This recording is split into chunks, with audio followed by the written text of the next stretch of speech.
So with me today I have Liza Kozlenko, an entrepreneur, independent journalist who's contributed to Narodvisko, The Nation Army, The Jewish Chronicle, and famous British journalist and ex-BBC icon John Sweeney on his podcast, Taking on Putin. You've lived and worked all over Europe. You've been instrumental in the effort to document Russia's war crimes. You've survived an attack, and you're with me in the studio in Kyiv today. Hello, Carla. Exactly. This is all correct. Thank you for inviting me to this interview. And thank you for joining me. So, you're a professional woman like me, Liza, and you're an expert in your industry. So you're also at the high growth stage of your career, not the contemplative stage like mine. And yet who you are today says that you questioned that career commitment at some point. When and how did that happen? Could you share your motivations, your formative challenges, what brought you to be the effective and inspirational defender of Ukraine that you are today? Thank you so much. It's a great question, and it's an honor for me to share. And I'm going to say something which I will say for the first time in the interview, and it's going to be exclusive. My career just took another turn. But the story is quite painful and full of sorrows and tears. In 2021, or even earlier, my ex-husband's boss committed a huge, together with his friends, big businessman, committed a huge white-collar crime in the EU. Basically, they created a network of fake forexes, stock exchanges, and many call centers, which pushed people, especially elderly, from Germany, Australia, and other European countries to invest into cash, cryptocurrency, stones, many different things, all the assets possible. And they were still, and eventually when you invest, your account gets blocked, you're being kicked out of that website and account because all the websites were fake, and your money is being stolen, and there was big network of money laundering stuff going on, and with a lot of companies. You know how it works probably. I learned it hard way. I didn't know how it works. I learned it from that case. So his boss stole a lot of money, and my ex-husband was just CFO at the company. And his boss decided that he will be that scapegoat who will go to prison if something happens, if there will be some criminal prosecution. So the prosecution came from Germany, Bamberg.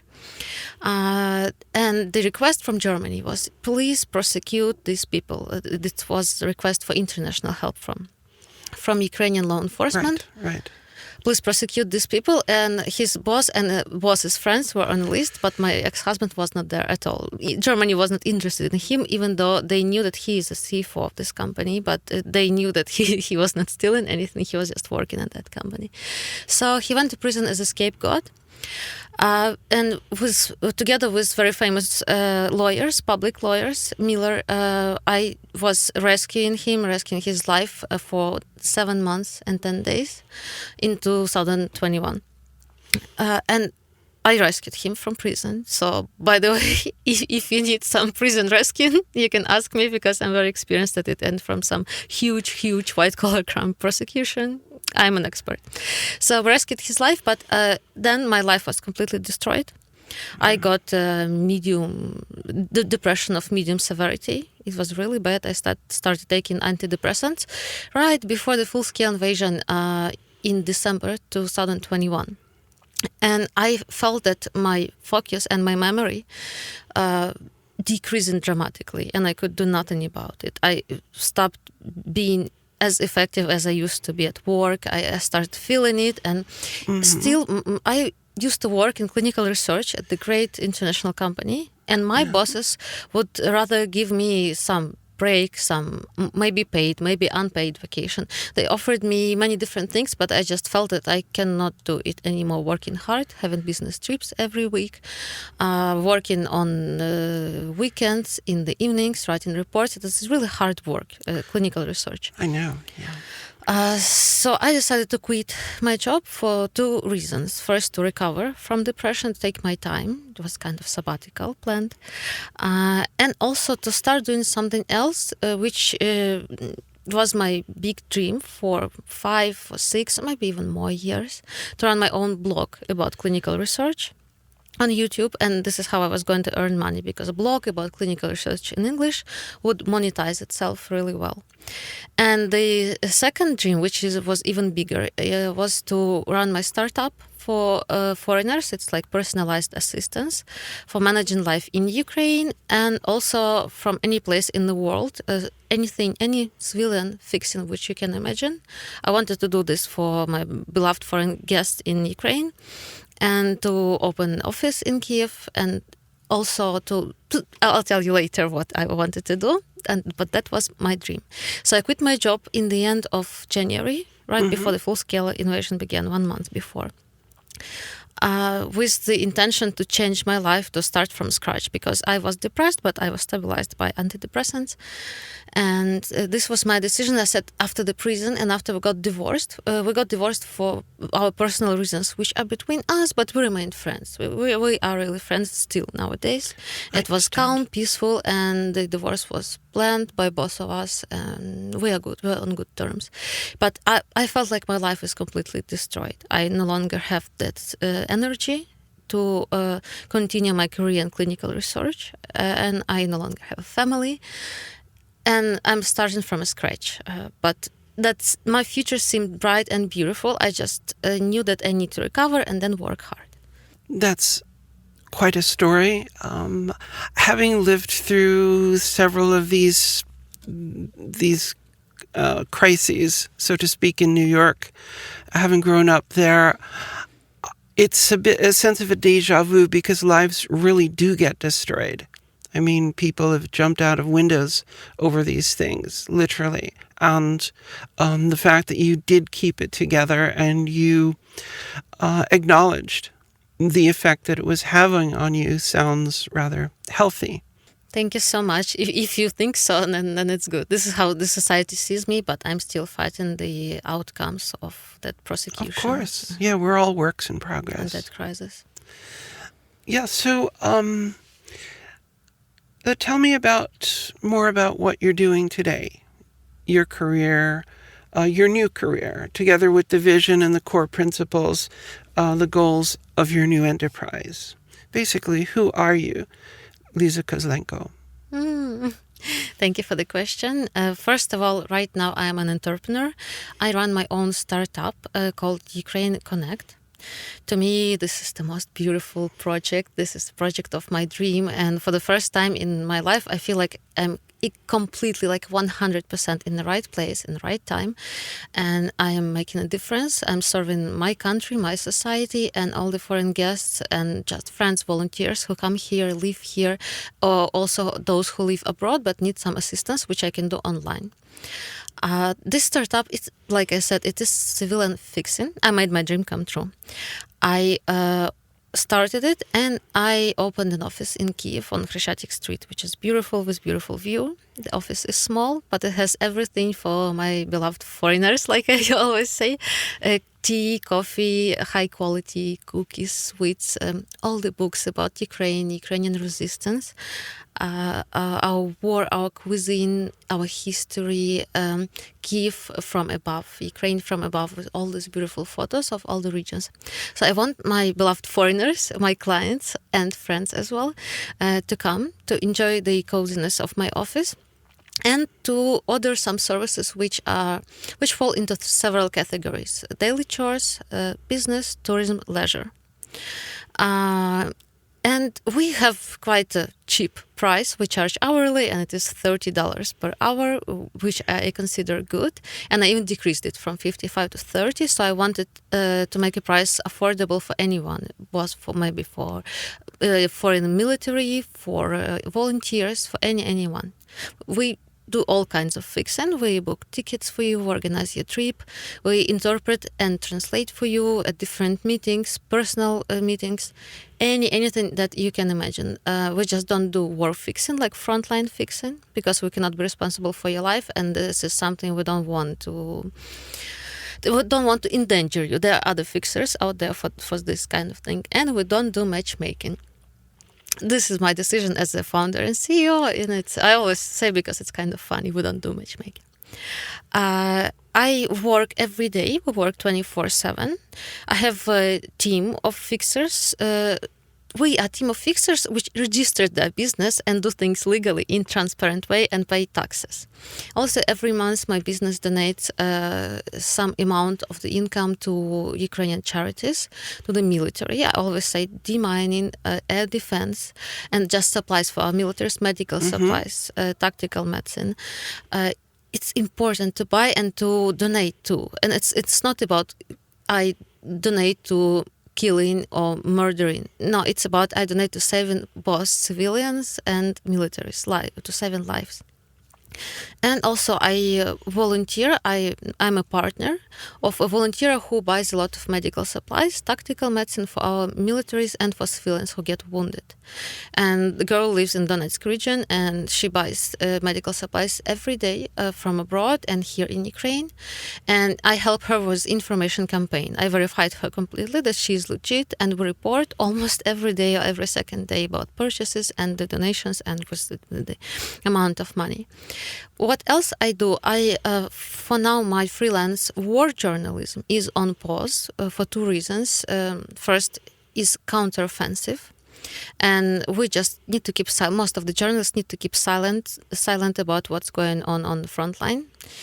And also, I burned out a little bit, just because I was doing so much for my country when I was depressed that I kind of damaged my health a little bit more. But I don't regret, because it was done for Ukraine. But for now, it's on pause, and I'm waiting for Crimea to be liberated, for Mariupol, Berdyansk, and many other beautiful Ukrainian towns and cities.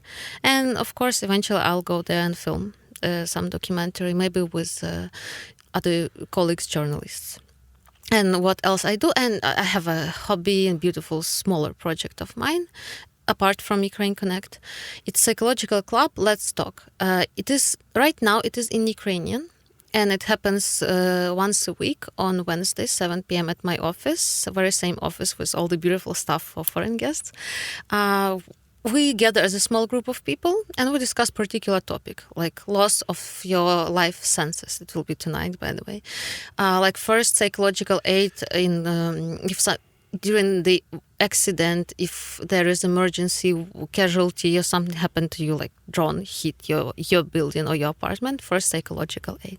Every time, and I'm a moderator and founder of that club, I kind of interview a psychologist, a professional, who is invited. Every time it can be a new professional, and we discuss topic in the form of interview. Then we discuss with participants, and then we share personal stories about the topic. Right. So it's kind of beautiful, and it's making a lot of difference and contributes to mental health of Ukrainians as well. And I'm so happy about it.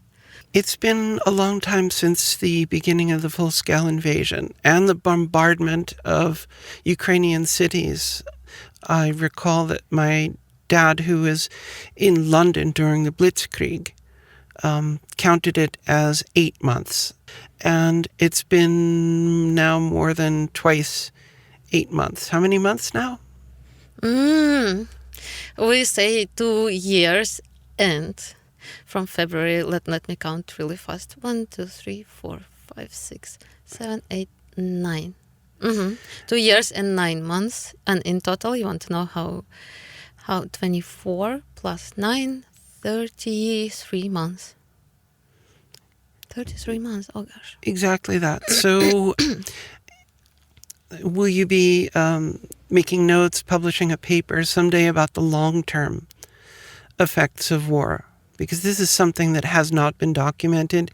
PTSD was not known back during the Second World War.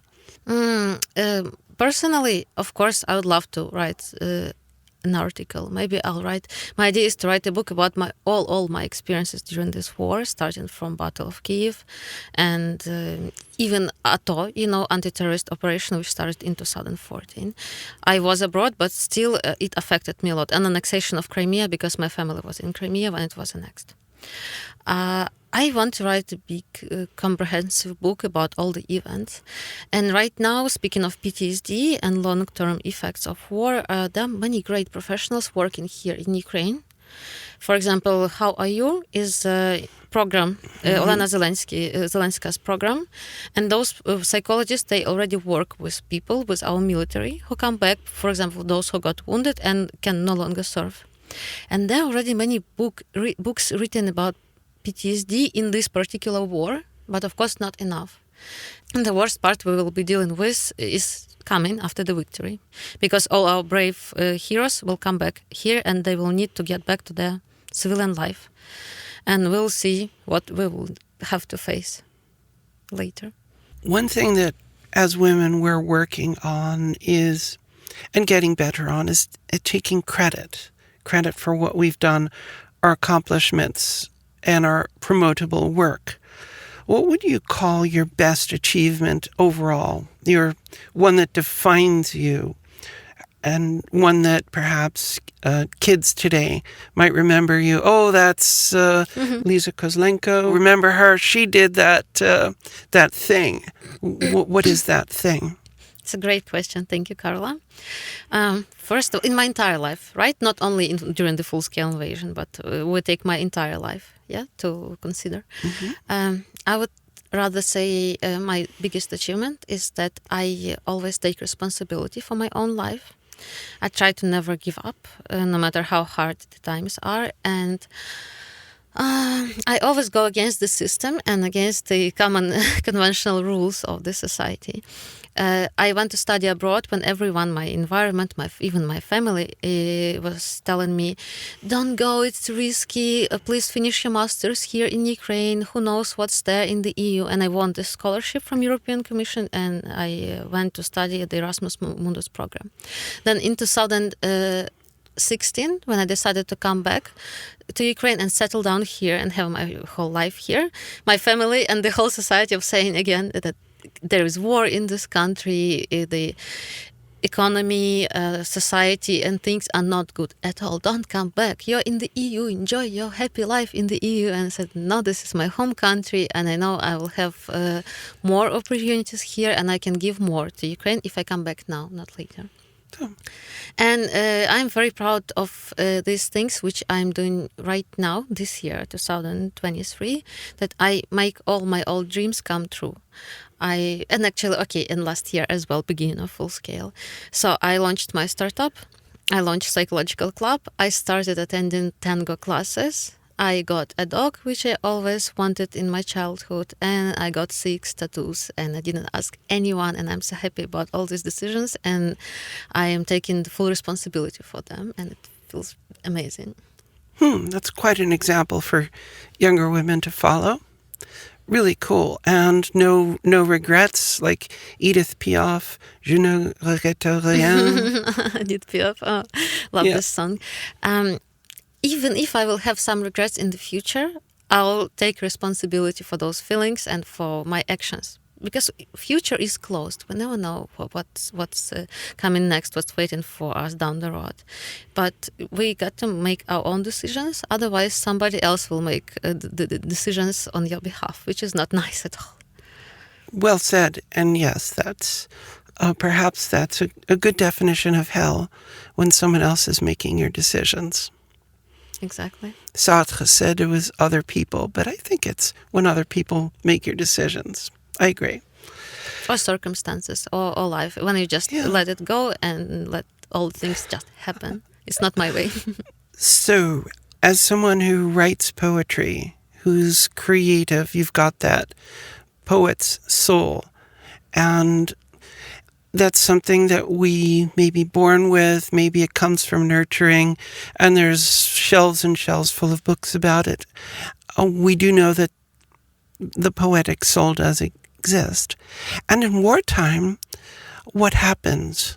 does that soul go away and saying it's going to wait for later? We're going to write some poems after the war. Right now we have to do what we can do according to our more practical talents. There was a question asked once in the Hindemith opera Matis der Maler, have you fulfilled what God put you on earth to do? Have you used your talents appropriately? Is it enough to draw and paint? Well, it took 4 hours of opera to answer that question, and we just have a few minutes. So how does your poet's soul come out, if at all? And in what ways does having a creative soul contribute to the work that you do? Thank you. Great, beautiful question, Carla. Well, I don't consider myself a great poetess of Ukraine. I'm just an amateur, but yes, I do write some poetry. And I've written about 10 poems about our current war, full-scale invasion. And to me, word is a sword.